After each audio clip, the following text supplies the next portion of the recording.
দুর্নীতির মাধ্যমে বিপুল সম্পদ গড়েছেন অতিরিক্ত ডিআইজি শিমুল। তথ্য চেয়ে দুদকের চিঠি, টিআইবির উদ্বেগ। সিন্ডিকেটের কবজায় ডিমের বাজার, 10 দিনে লোপাট 120 কোটি। কর্পোরেটের কাছে অসহায় সরকার। কর্পোরেট কোম্পানিগুলো যেটা করছে তাদের নিজস্ব কিছু প্রোডাকশন আছে, সেটির মার্কেট শেয়ার খুবই কম, 5 থেকে 6%। কিন্তু তারা একটি মার্কেট শেয়ার বাড়িয়ে ফেলেছে, তারা কন্ট্রাক্ট ফার্মিংয়ে গেছে। আর ছাড়া অন্য কোনো বিষয় নিয়ে আজকে কথা বলবো। কুতুবদিয়ায় নোঙর করেছে জাহাজ এমভি আব্দুল্লাহ। কাল চট্টগ্রাম পৌঁছবেন 23 নাবিক। প্রহর গুনছেন স্বজনরা। এবং গাজীপুরে লিফটে আটকে রোগীর মৃত্যুতে স্বজনদের দায়ী করছেন হাসপাতাল কর্তৃপক্ষ। তদন্তে স্বাস্থ্য অধিদপ্তর।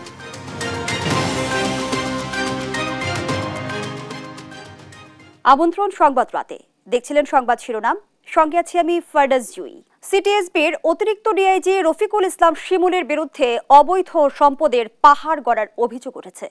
তার দুর্নীতি, ক্ষমতার অপব্যবহার এবং সম্পদের তথ্য চেয়ে আইজিপির কাছে চিঠি দিয়েছে দুর্নীতি দমন কমিশন দুদক। জালিয়াতির মাধ্যমে বাবাকে মুক্তিযোদ্ধা করার অভিযোগ উঠেছে পুলিশের এই কর্মকর্তার বিরুদ্ধে। মাজহারুল ইসলামের প্রতিবেদন। দুদকে জমা পড়া অভিযোগে উল্লেখ আছে ক্ষমতার অপব্যবহার এবং ঘুষ বাণিজ্যের মাধ্যমে হাজার কোটি টাকার সম্পত্তি গড়েছেন পুলিশের কর্মকর্তা রফিকুল ইসলাম শিমুল। মিরপুর, ফার্মগেট, গুলশান সহ রাজধানীর বিভিন্ন স্থানে নামে বেনামে প্লট ও ফ্ল্যাট রয়েছে তার। নিজ জেলা গোপালগঞ্জেও কিনেছেন অনেক সম্পত্তি। প্রশাসনের নজর এড়াতে নিজের ভাই বোন এবং নিকটাত্মীয়দের নামে সম্পত্তি কিনেছেন শিমুল। নিজের বাবার নামে ভুয়া মুক্তিযোদ্ধার সার্টিফিকেট বানিয়ে বিশেষ পরীক্ষায় কোটার মাধ্যমে পুলিশের এসপি হিসাবে নিয়োগ পান তিনি। এরপর ভাগ্য বদলে শুরু করেন ক্ষমতার অপব্যবহার। এসব অভিযোগ তদন্ত করতে পুলিশ প্রধানের কাছে তথ্য চেয়েছে দুর্নীতি দমন কমিশন দুদক। জবাবদিহিতা না থাকাতেই সরকারি কর্মকর্তাদের মধ্যে ক্ষমতার অপব্যবহার করে সম্পদ বানানোর এই অসুস্থ প্রতিযোগিতা বলে মনে করেন টিআইবির নির্বাহী পরিচালক ইফতেখারুজ্জামান। সরকারি খাতে বা রাষ্ট্রীয় প্রতিষ্ঠানগুলোর সাথে জড়িত বিভিন্ন পর্যায়ের কর্মকর্তা কর্মচারীদের একাংশ দুর্নীতিতে জড়িত, বিভিন্ন ধরনের চাঁদাবাজি থেকে শুরু করে ঘুষ লেনদেন, অবৈধভাবে অর্থ আদায়ের সাথে জড়িত। এটা কিন্তু স্বাভাবিকতায় পরিণত হয়েছে। এটা হচ্ছে যে স্বাভাবিক সিস্টেমিক যে চিত্র, তারই একটা অংশ। এবং তার মধ্যে যে কোনো সরকারি প্রতিষ্ঠানে এরকম অনিয়ম দুর্নীতি বা কিছু কিছু কর্মকর্তা আছেন। আবার যারা আইন প্রয়োগকারী সংস্থা এবং এই ধরনের নজরদারি সংস্থার সাথে জড়িত, তাদের হাতে কিন্তু এডিশনাল এখতিয়ার কোর্ট এন্ড আনকোর্ট থাকে, যে তাদের হাতে যে পদাধিকার বলে যে ক্ষমতাটা, সেটার মধ্যে এক ধরনের এজ থাকে, যার মাধ্যমে তারা কিন্তু এই যে ক্ষমতার অপব্যবহারের সুযোগটা আরো বেশি পান। যেটা খুশির বিষয় সেটা হচ্ছে যে দুর্নীতি দমন কমিশন এটা তদন্ত করছে বলে জানা যাচ্ছে, এবং সেই ক্ষেত্রে আমরা আশা করব এই ব্যক্তির পরিচয় অবস্থার মধ্যে থেকে সুষ্ঠুভাবে তদন্ত করে বৈধতার সাথে অসামঞ্জস্য সম্পদ যেটা চিহ্নিত হবে তার জন্য দায়ী সাব্যস্ত করে যথাযথ আইনি প্রক্রিয়ায় জবাবদিহিতা আনতে হবে। কর্মস্থলে প্রভাব খাটানোর অভিযোগ রয়েছে। মাজহারুল ইসলাম, দেশ টিভি, ঢাকা। দর্শক, এই বিষয়ে আরো তথ্য নিয়ে স্টুডিওতে যোগ দিয়েছেন সহকর্মী মহিউদ্দিন আহমেদ। মহিউদ্দিন, স্বাগত জানাচ্ছি আপনাকে। যেমনটি আমরা প্রতিবেদনে দেখছিলাম যে সিটিএসবির অতিরিক্ত ডিআইজি রফিকুল ইসলাম শিমুল অবৈধ সম্পদের পাহাড় গড়েছেন।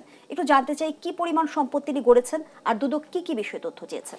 আসলে দেখেন, পুলিশ হচ্ছে আমাদের একটা গর্বিত বাহিনী। মহান মুক্তিযুদ্ধে তাদের অনেক ভূমিকা ছিল। এখন আমরা যে বিষয়টা দেখি সেটি হচ্ছে দুর্নীতি দমন কমিশন যে শিমুলের বিরুদ্ধে অনুসন্ধান করছে, সেখানে একটা বিষয় খুব স্পষ্ট, সেটি হচ্ছে যে তিনি একটি বিশেষ এলাকার লোক, যেটি আমাদের পুলিশ বাহিনীর মধ্যে এটা নিয়ে অনেক অস্বস্তি আছে, যারা অন্যান্য অঞ্চলের লোক আছেন। সেই জায়গা থেকে তিনি ওই প্রভাবটি খাটিয়েছেন।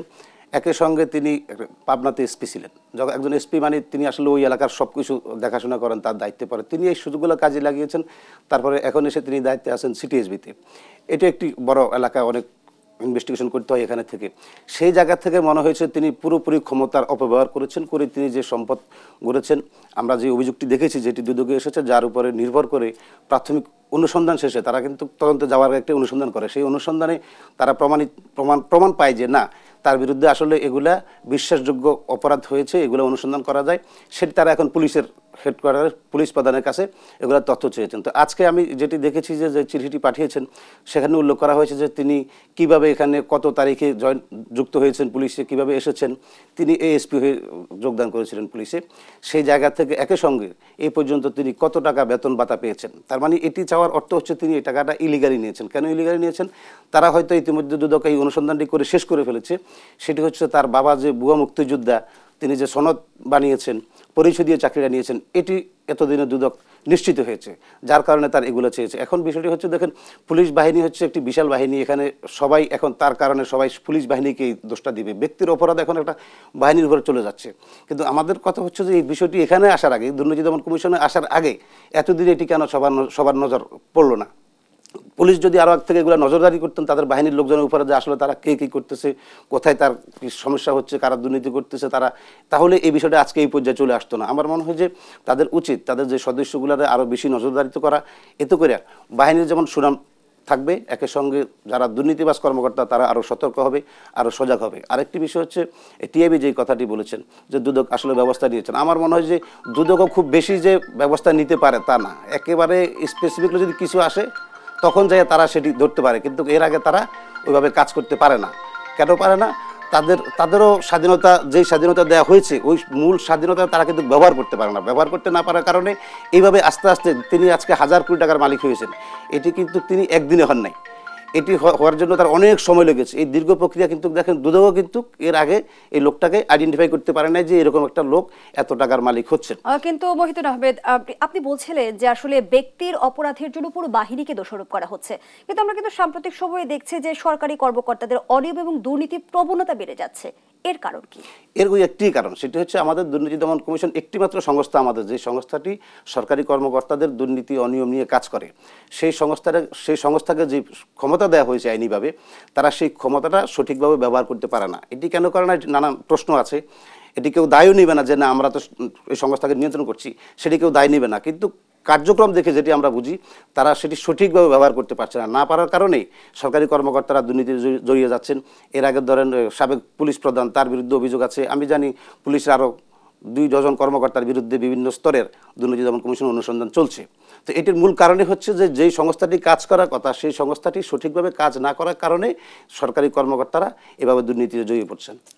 দুর্নীতিতে তারা জড়িত হচ্ছেন, আবার দেখা যাচ্ছে আইনের ফাঁকফু করে তারা দুর্নীতির অভিযোগ থেকে বেরিয়েও আসছেন। আমরা নজির কেন স্থাপন করতে পারছি না? নজির স্থাপন করার না কারণ হচ্ছে আসলে যারা প্রভাবশালী হয়ে যায়, এখানে প্রথম কথা হচ্ছে দুর্নীতিটা তারা এমন কৌশল করে সেটি প্রমাণ করা একটি কঠিন কাজ। কেন কঠিন কাজ? আপনি দেখেন যে শিমুল সম্পদ গড়েছে তার বাগ্নি জামাইয়ের নামে, তার ভাইয়ের নামে। এখন যখন আপনি আদালতে যাবে, আদালতে যাওয়ার পরে সে তার পক্ষে তার আইনজীবী উঠে দাঁড়ায় বলবে যে আমার মক্কেল এখানে নির্দোষ। কেন নির্দোষ? আপনি দেখেন কাগজে কোথাও তার সম্পত্তি নাই।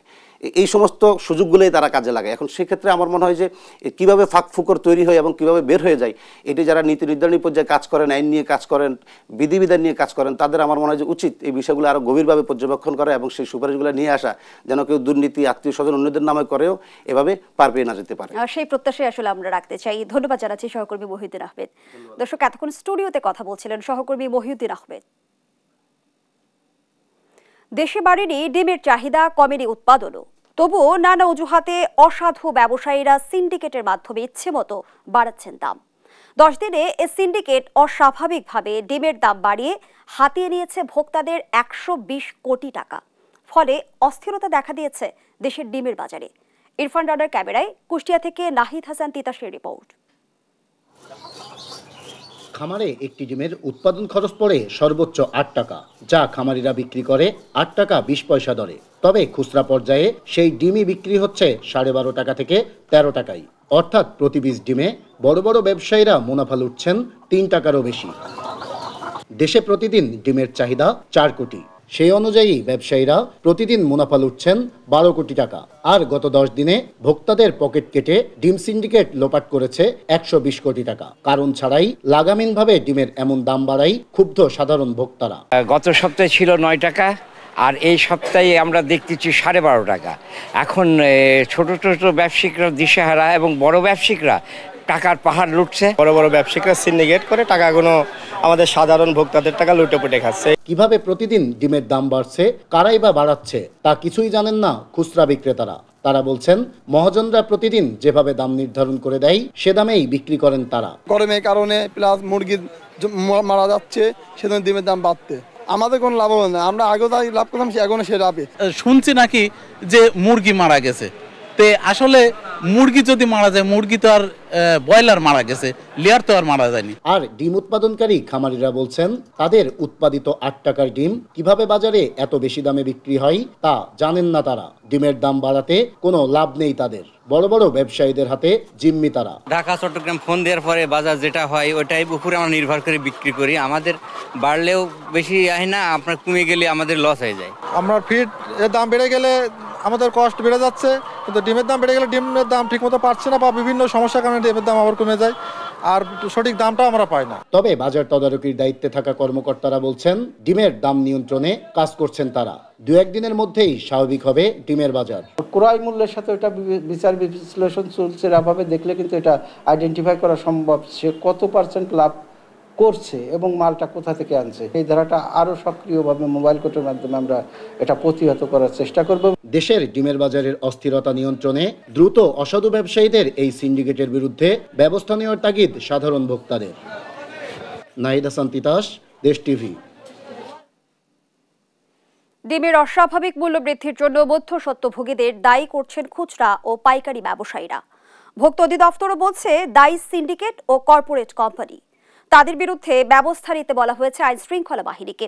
আর বাণিজ্য প্রতিমন্ত্রীকে চড়া দাম নিয়ে প্রশ্ন করা হলে কোনো উত্তর দেননি। বিস্তারিত ফজলে আদিত্যের রিপোর্টে। 2 সপ্তাহে ডিমের দাম ডজনে বেড়েছে 20 থেকে 25 টাকা। খোলা বাজারে প্রতি ডজন ডিম বিক্রি হচ্ছে এখন 150 টাকায়। রাজধানীর খুচরা ব্যবসায়ীরা বলছেন দাম নির্ধারণে বড় ভূমিকা রাখছে মধ্যস্বত্বভোগী ও বড় কোম্পানিগুলো। জায়গাতে মিডিয়া ফার্মার বলে দিতে আছে আমি আমার মাল এই দাম হলে বেচবো না, বেচবো না, আজকে কালি বেচবো, আমি ভাললে বেচবো না, বেচবো না, 2 দিন পরে বেচলাম, 3 দিন পরে বেচলাম, বেচে না। এটা ফার্মার যারা ডিম উৎপাদন করে তারা। একই তথ্য দেন তেজগাঁও ডিম ব্যবসায়ী সমবায় সমিতির সভাপতিও। অনেক মিডিয়া দেখা গেছে বাজার বাড়তে পারে, একটু উপলব্ধি করতেছে বাজার বাড়তে পারে, তখন ফার্মারও কিছু মাল রেখে দেয়, মিডিয়াও কিছু মাল রেখে দেয়, কাস্টমাররা যারা আমাদের থেকে নিয়ে নেয় তারা 10-20 হাজার মাল নিয়ে তাদের হাতে রাখে যে 10-20 টাকা বাড়লে একটু বাড়তি মুনাফা করলাম, এরকম ঘটনা কম বেশ ঘটে। ডিমের অস্বাভাবিক দাম বৃদ্ধির কথা স্বীকার করে ভোক্তা অধিকারের মহাপরিচালক জানান কর্পোরেট কোম্পানি ও বড় ব্যবসায়ীদের বিরুদ্ধে ব্যবস্থা নেওয়ার জন্য আইন শৃঙ্খলা বাহিনীকে বলেছেন। প্রক্রিয়ার মধ্যে একদম A to Z জড়িত, অর্থাৎ প্রতিটা হাত বদল বা প্রতিটা জায়গায় কিন্তু জড়িত। এবং সর্বশেষ যেটা হয় এই যে কাপ্তান বাজার বা তেজগাঁতে যখন এই পাইকারি ওই যে খুচরা বিক্রির জন্য নিয়ে যায় এবং খুচরাতে গিয়েও কিন্তু অনেক বেশি বেড়ে যায়, যেটাই হলো আমি বলবো যে টোটালি অযৌক্তিকভাবে তারা দাম বাড়ায়। অসৎ ব্যবসায়ীদের দৌরাত্ম্য কমাতে সম্মিলিত প্রচেষ্টার কথাও জানান ভোক্তার মহাপরিচালক। প্রান্তিক খামারিরা তারা কেন টিকে থাকতে পারছে না, তাকে বেশি দামে বাচ্চা কিনতে হচ্ছে, বেশি দামে খাবার কিনতে হচ্ছে, বেশি দামে ভ্যাকসিন কিনতে হচ্ছে, তাহলে হচ্ছে কি তার প্রোডাকশন কস্ট কিন্তু ওদের থেকে ন্যাচারালি বেশি পড়ছে। ফলে কি হচ্ছে যারা ক্ষুদ্র খামারি তারা ব্যবসায় টিকে থাকতে পারছে না। এখন অলমোস্ট কিন্তু প্রায় 1.5 লক্ষ খামার থেকে এখন কিন্তু প্রায় অর্ধেক বন্ধ হয়ে গেছে এই কারণে। রাজধানীতে এক অনুষ্ঠানে ডিমের দাম নিয়ে বাণিজ্য প্রতিমন্ত্রীকে প্রশ্ন করলে বিষয়টি এড়িয়ে যান তিনি। ডিমের দাম এই বিষয়টি নিয়ে কি বলবেন, আর তার সাথে ছাড়া অন্য কোনো বিষয় নিয়ে আজকে কথা বলবেন। বাজারে ডিমের চাহিদার 80%-ই যোগান দেন প্রান্তিক খামারিরা। ফজলে আদিত্য, দেশ টিভি, ঢাকা। এ বিষয়ে বিস্তারিত জানাতে কুষ্টিয়া থেকে যুক্ত হচ্ছেন সহকর্মী নাহিদ হাসান তিতাস। তিতাস, ডিমের সিন্ডিকেটে কারা জড়িত এবং কিভাবে তারা অর্থ লোপাট করছেন, এদের বিরুদ্ধে কেন কোনো ব্যবস্থা নেওয়া যাচ্ছে না?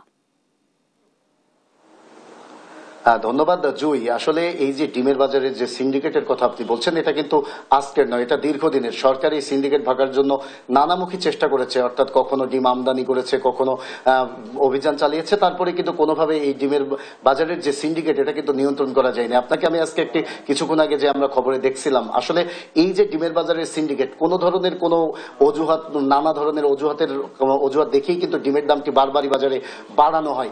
অর্থাৎ খামারিরা কিন্তু যে ডিম উৎপাদনে মাত্র 8 টাকা ব্যয় খরচ হয় এবং যেটি তারা বাজারে ছাড়ে 8 টাকা 20 পয়সা দামে, সেটি কিন্তু খুচরা যে বাজার সেই বাজারে কিন্তু বিক্রি হচ্ছে 12.5 থেকে 13 টাকা প্রতি পিস। অর্থাৎ আমরা দেখতেই পাচ্ছি যে প্রতি পিস ডিমে কিন্তু যারা বিক্রেতা রয়েছেন, যারা মধ্যস্বত্বভোগী অর্থাৎ বড় বড় কর্পোরেট যারা কোম্পানি এবং যারা আড়তদার রয়েছে, তারা কিন্তু 3 টাকার উপরে কিন্তু লাভ করছে। অর্থাৎ আপনি বুঝতেই পারছেন প্রতি পিস ডিমে যদি 3 টাকা করে লাভ হয়, তাহলে এই যে প্রতিদিন আমাদের যে 4 কোটি ডিমের চাহিদা রয়েছে দেশে, সেখানে কিন্তু 12 কোটি টাকা লোপাট করছে যারা মধ্যস্বত্বভোগী অর্থাৎ আড়তদার রয়েছে, যারা মজুদদার রয়েছে এবং যারা বড় বড় কর্পোরেট যারা কোম্পানি রয়েছে তারা। আসলে এই যে কর্পোরেট কোম্পানিগুলো দৌরাত্ম কিন্তু কোনোভাবেই নিয়ন্ত্রণ করা যাচ্ছে না। গত 10 দিনে এখানে এই যে ডিমের বাজার থেকে কিন্তু তারা একটা হিউজ পরিমাণ টাকা কিন্তু তুলে নিয়েছে, অর্থাৎ 120 কোটি টাকা কিন্তু তুলে নিয়েছে এবং এই টাকাটা কিন্তু ভোক্তাদের। অর্থাৎ আমরা বলতেই পারি যে এই বাজারটি একটি শক্ত সিন্ডিকেটের হাতে নিয়ন্ত্রিত হচ্ছে। এখানে কিন্তু যারা খামারি তারা দীর্ঘদিন ধরে কঠোর পরিশ্রমের মাধ্যমে কিন্তু তারা ডিম উৎপাদন করছে, কিন্তু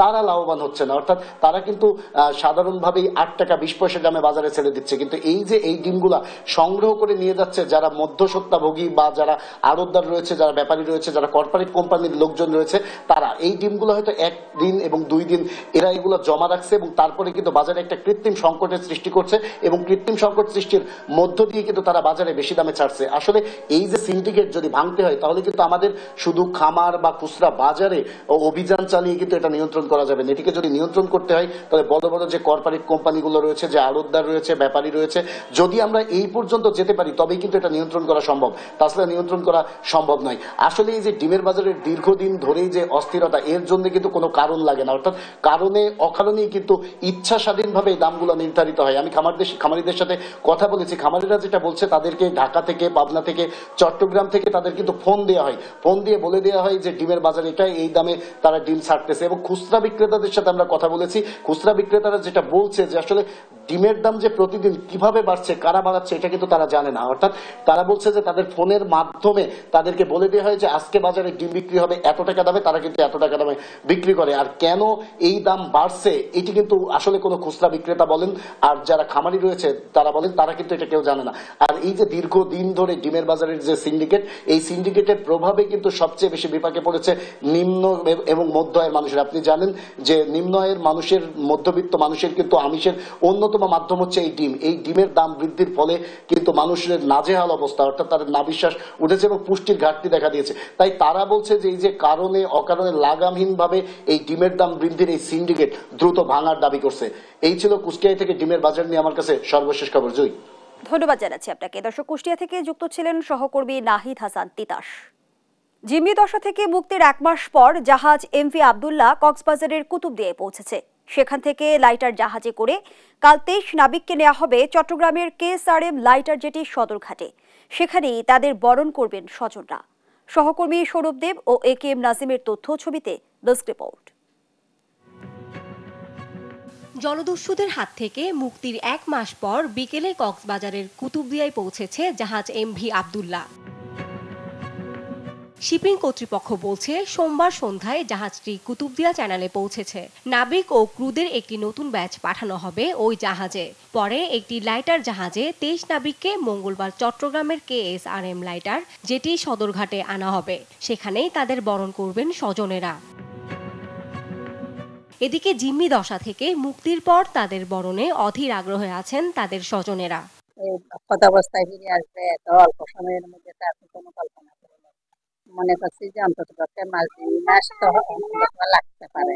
এমভি আব্দুল্লাহ সংযুক্ত আরব আমিরাত থেকে 56,000 টন চুনাপাথর নিয়ে এসেছে। কার্গোর কিছু অংশ কুতুবদিয়ায় খালাস করা হবে এবং বাকি অংশ খালাসে জাহাজ নেওয়া হবে চট্টগ্রাম বন্দরের বহিনোঙ্গরে।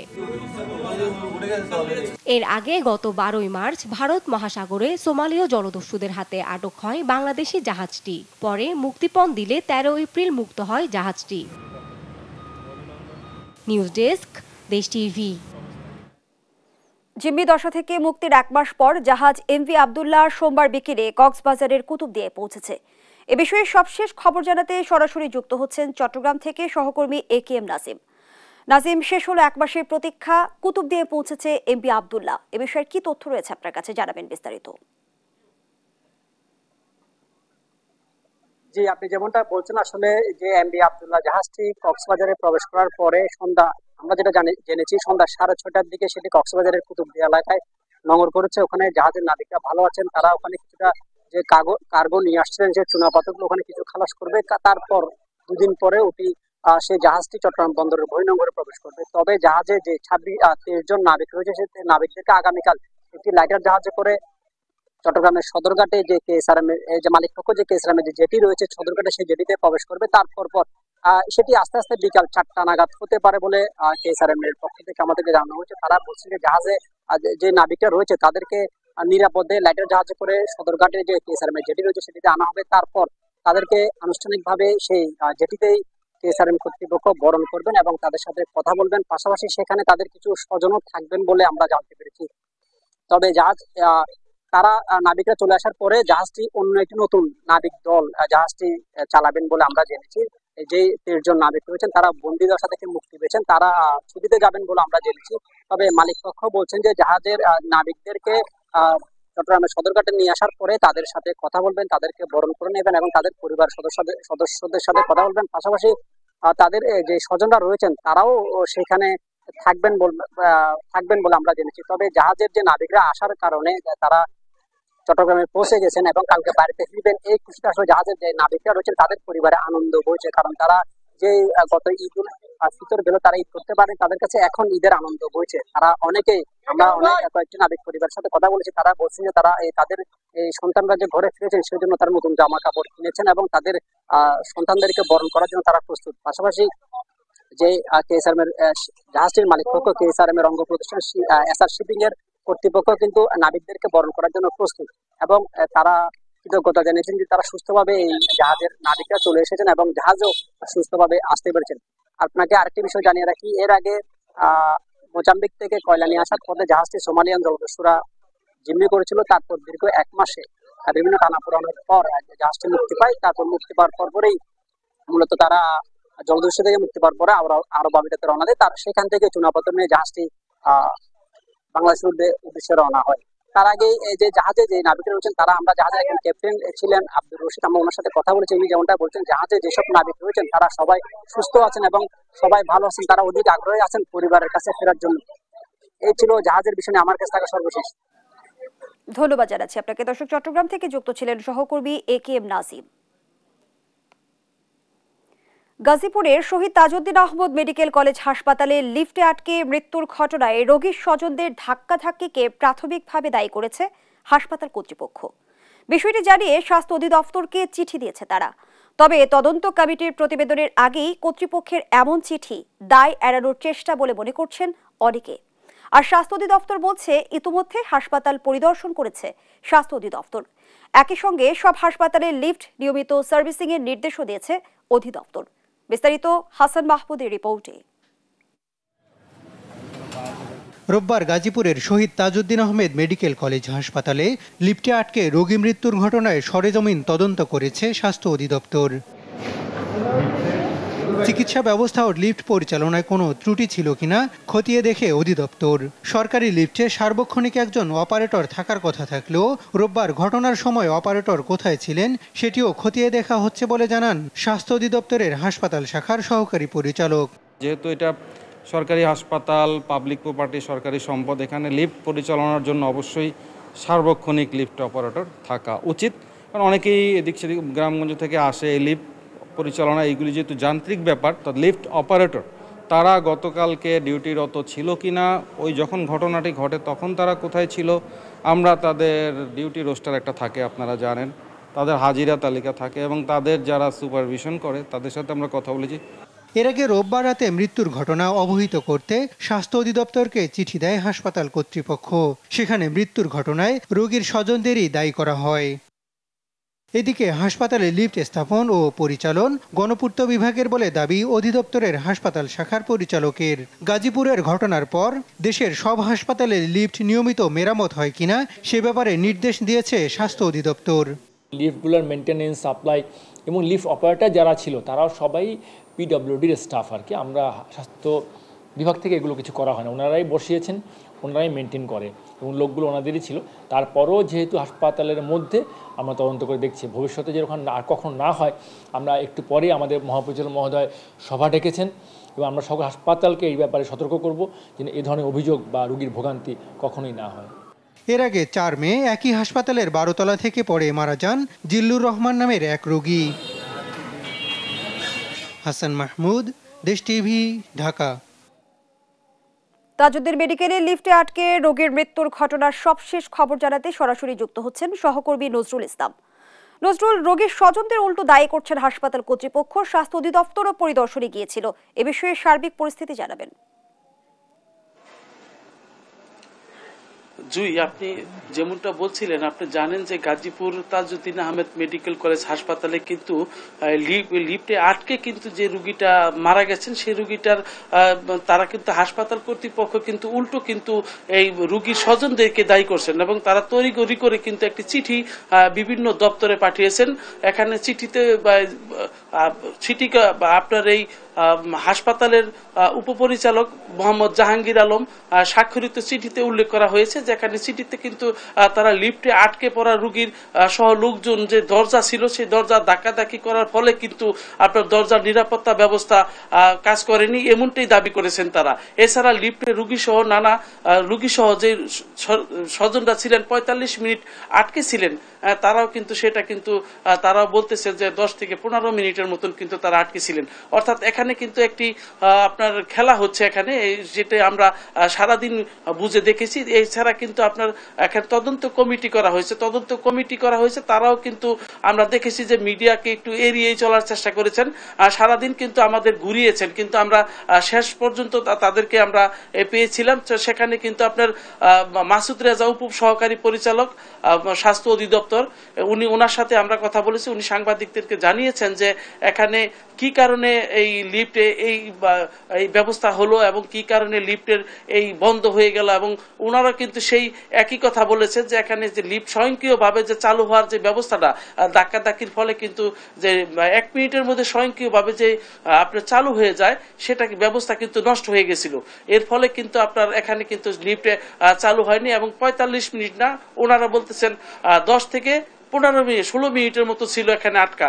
এবং যারা আটকা ছিল স্বজনদের সাথে, তাদের বলা হচ্ছে যে তারা তো এই লিফটের মধ্যে 17 জনের মতো 16-17 জনের মতন রুগী ছিল বা স্বজন ছিল, তারা কেউ হয়নি। অর্থাৎ হার্ট অ্যাটাকেই বা হার্ট রুগী উনি তাদের নিজেরই সেই কারণেই এই জায়গায় হাসপাতালে মৃত্যুবরণ করেছেন, বারবার বলার চেষ্টা করেছেন। কিন্তু এখানে কিন্তু আমরা দেখেছি যে রুগীরা কিন্তু আপনার এই হাসপাতালে ৪৫ মিনিট কিন্তু লিফটে আটকা ছিলেন এবং আটকা থাকা অবস্থায় তারা কিন্তু ডাক চিৎকার পেরেছেন, কিন্তু কেউ তাদের সহযোগিতা করেনি এবং না করার ফলে কিন্তু তারা 999-এ ফোন দিয়ে কিন্তু ফায়ার সার্ভিস নিয়ে কিন্তু ওই জায়গা থেকে তারা উদ্ধার পেয়েছেন। অবশেষে কিন্তু রোগী মৃত্যুর কোলে ঢলে পড়ে। এর মধ্যে কিন্তু আমরা দেখেছি তদন্ত কমিটি যারা আসছেন তারা কিন্তু বলেছেন যে যারাই দায়ী ব্যক্তি হোক তাদের বিধিমতো তাদের ব্যবস্থা নেওয়া হবে, এমনটাই কিন্তু জানিয়েছেন।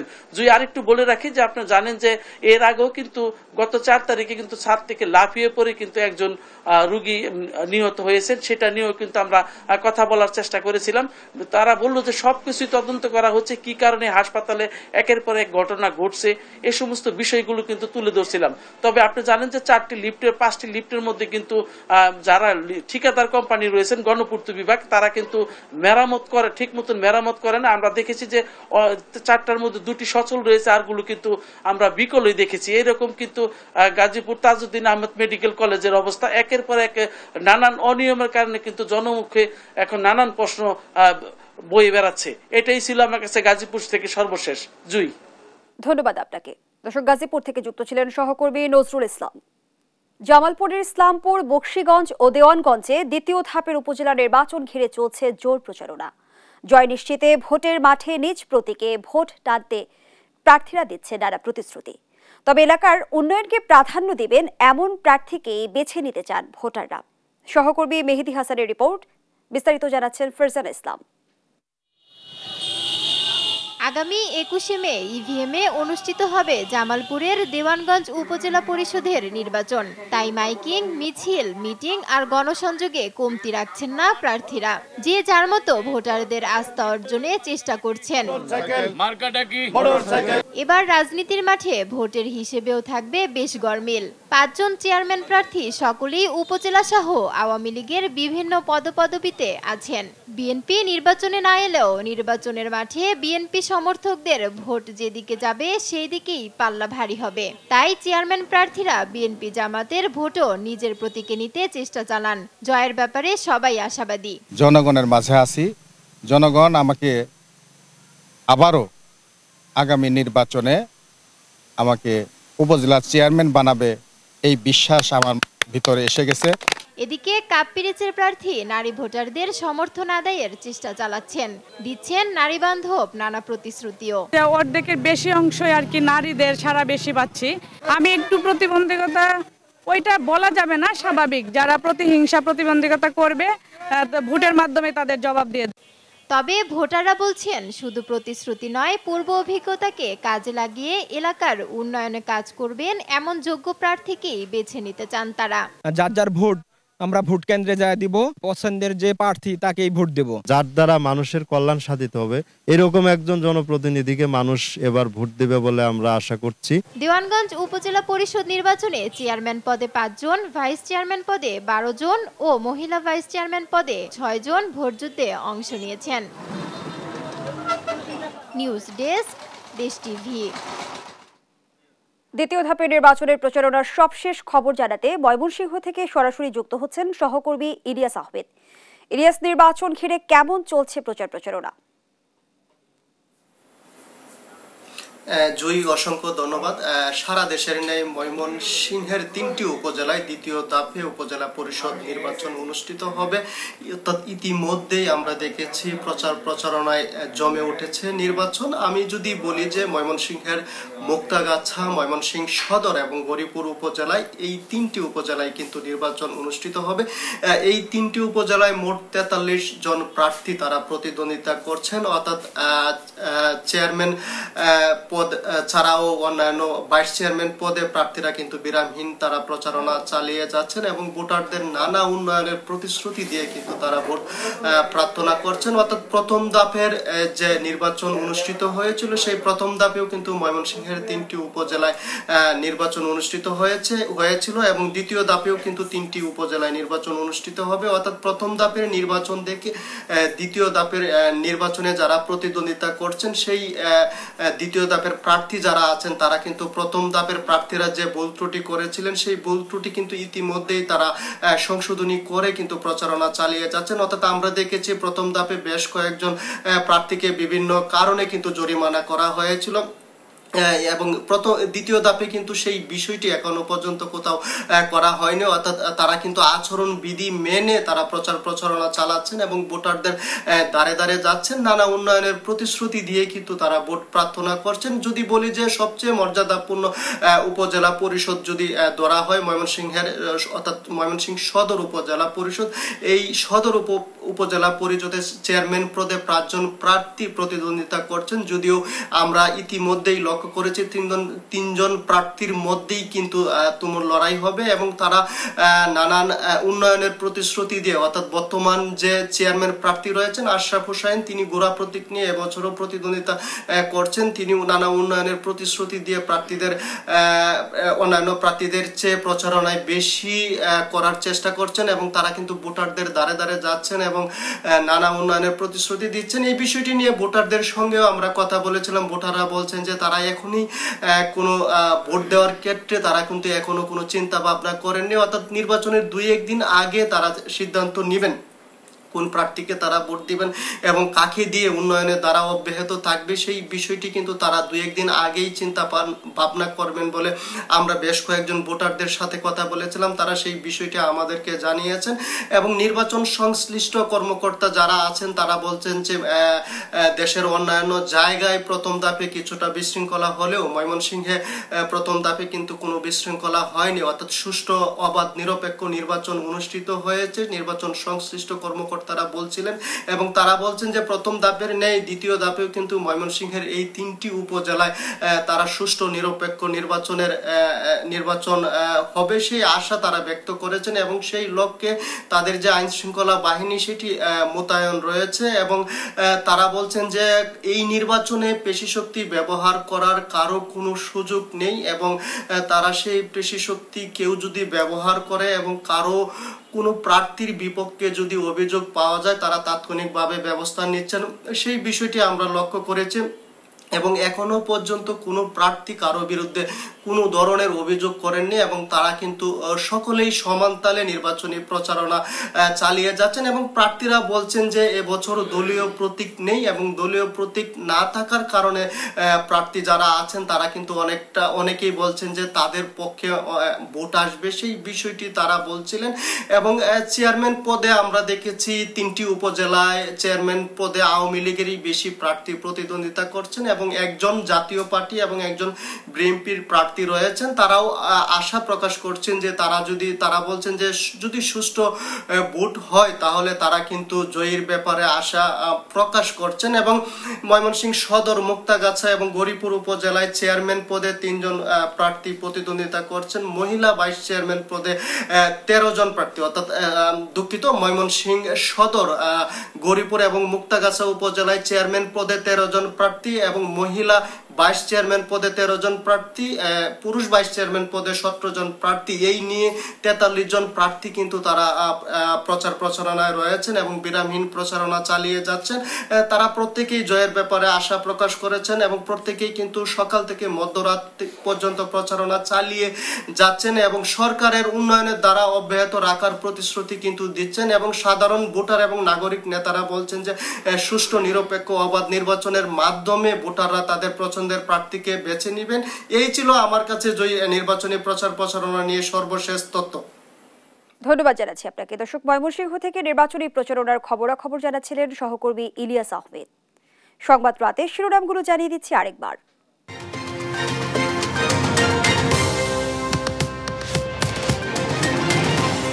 দুর্নীতির মাধ্যমে বিপুল সম্পদ গড়েছেন অতিরিক্ত ডিআইজি শিমুল, তথ্য চেয়ে দুদকের চিঠি, টিআইবির উদ্বেগ। সিন্ডিকেটের কবজায় ডিমের বাজার, 10 দিনে লোপাট 120 কোটি, কর্পোরেটের কাছে অসহায় সরকার। কর্পোরেট কোম্পানিগুলো যেটা করছে তাদের নিজস্ব কিছু প্রোডাকশন আছে, সেটির মার্কেট শেয়ার খুবই কম, 5 থেকে 6%, কিন্তু তারা একটি মার্কেট শেয়ার বাড়িয়ে ফেলেছে, তারা কন্ট্রাক্ট ফার্মিংয়ে গেছে। পাট ছাড়া অন্য কোনো বিষয় নিয়ে আজকে কথা বলবো। কুতুবদিয়ায় নোঙর করেছে জাহাজ এমভি আব্দুল্লাহ, কাল চট্টগ্রাম পৌঁছবেন 23 নাবিক, প্রহর গুনছেন স্বজনরা। এবং গাজীপুরে লিফটে আটকে রোগীর মৃত্যুতে স্বজনদের দায়ী করছেন হাসপাতাল কর্তৃপক্ষ, তদন্তে স্বাস্থ্য অধিদপ্তর। এই ছিল এখনকার সংবাদ রাত। পরের বুলেটিন দেখার আমন্ত্রণ রইল। ধন্যবাদ সবাইকে।